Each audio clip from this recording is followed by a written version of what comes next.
Assalamualaikum warahmatullahi wabarakatuh. Dalam agama Islam, waktu pagi adalah waktu yang sangat dimuliakan. Berikut ini adalah keutamaan dari bangun pagi.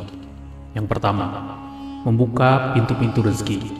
Ketika Rasulullah Shallallahu Alaihi Wasallam pulang dari salat subuh dari Masjid Nabawi, beliau mendapati putrinya yang bernama Fatimah masih dalam kondisi tidur. Maka beliau bersabda, "Wahai anakku, bangunlah, saksikan rezeki Tuhanmu, dan janganlah kamu termasuk orang yang lalai, karena Allah Subhanahu wa Ta'ala memberi rezeki kepada hambanya antara terbit fajar dan terbit matahari." Hadis riwayat Imam Ahmad dan Al-Baihaqi. Yang kedua, terpenuhi segala kebutuhannya. Rasulullah Shallallahu Alaihi Wasallam bersabda, "Bangunlah pagi hari untuk mencari rezeki dan kebutuhanmu. Sesungguhnya pada pagi hari terdapat barokah dan keberuntungan." Yang ketiga, didoakan malaikat. Nabi Muhammad SAW bersabda, "Dan para malaikat malam dan malaikat siang berkumpul pada saat fajar atau subuh." Hadis riwayat Bukhari dan Muslim.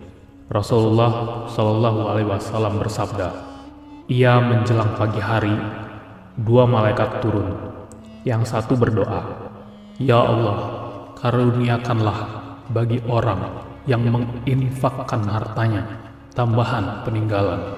Malaikat yang satu lagi berdoa, 'Ya Allah, timpakan kerusakan bagi harta yang ditahannya.' Yang keempat, mendapatkan ampunan Allah Subhanahu wa Ta'ala. Rasulullah Shallallahu Alaihi Wasallam bersabda, "Siapa saja yang memasuki pagi hari, ia tidak berniat menzalimi seseorang, maka diampuni baginya terhadap segala dosa. Dan siapa saja yang memasuki pagi hari, berniat menolong orang yang teraniaya dan memenuhi keperluan orang Islam, maka pahalanya seperti pahala haji mabrur." Yang kelima, jauh dari sifat malas. Rasulullah bersabda, "Setan membuat 3 ikatan di tengkuk leher bagian belakang salah seorang dari kalian. Ketika tidur, di setiap ikatan, setan akan mengatakan, 'Malam masih panjang, tidurlah.' Jika ia bangun lalu berzikir pada Allah, lepaslah 1 ikatan. Kemudian, jika dia berwudu, lepas lagi 1 ikatan. Kemudian, jika dia mengerjakan sholat, lepaslah ikatan terakhir di pagi hari. Dia akan bersemangat dan bergembira. Jika tidak melakukan seperti ini, dia tidak ceria dan menjadi malas." Hadis riwayat Bukhari dan Muslim. Yang keenam, mendapatkan berkah dari Allah Subhanahu wa Ta'ala. Nabi Shallallahu Alaihi Wasallam mendoakan mereka yang bangun sebelum subuh, "Ya Allah, berkahilah umatku di waktu paginya." Hadis riwayat Abu Daud, Tirmizi, dan Ibnu Majah. Syekh Albani mengatakan bahwa hadis ini sahih. Nabi Muhammad Shallallahu Alaihi Wasallam bersabda, "Keberkahan bagi umatku mengalir di waktu pagi buta mereka." Hadis riwayat At-Tabrani. Yang ketujuh, dimudahkan masuk surga. Rasulullah Shallallahu Alaihi Wasallam bersabda, "Barang siapa yang mengerjakan sholat bardain, subuh dan asar, maka dia akan masuk surga." Hadis riwayat Bukhari dan Muslim. Rasulullah Shallallahu Alaihi Wasallam bersabda, "Tidaklah akan masuk neraka orang yang melaksanakan sholat sebelum terbitnya matahari, yaitu sholat subuh, dan sholat sebelum tenggelamnya matahari, yaitu sholat asar." Hadis riwayat Muslim.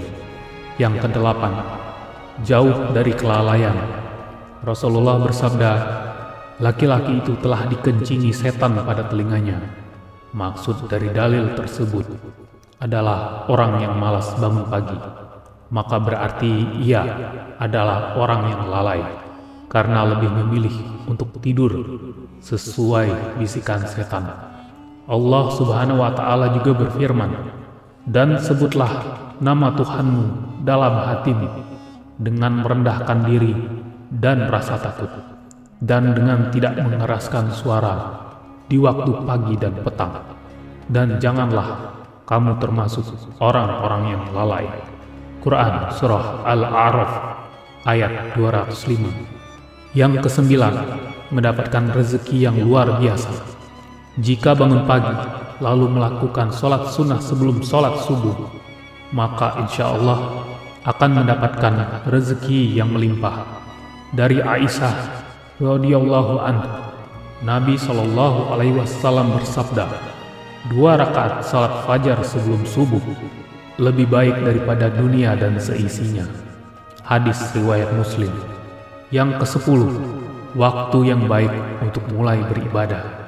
Dari sahabat Abu Hurairah, Rasulullah SAW bersabda, "Sesungguhnya agama itu mudah.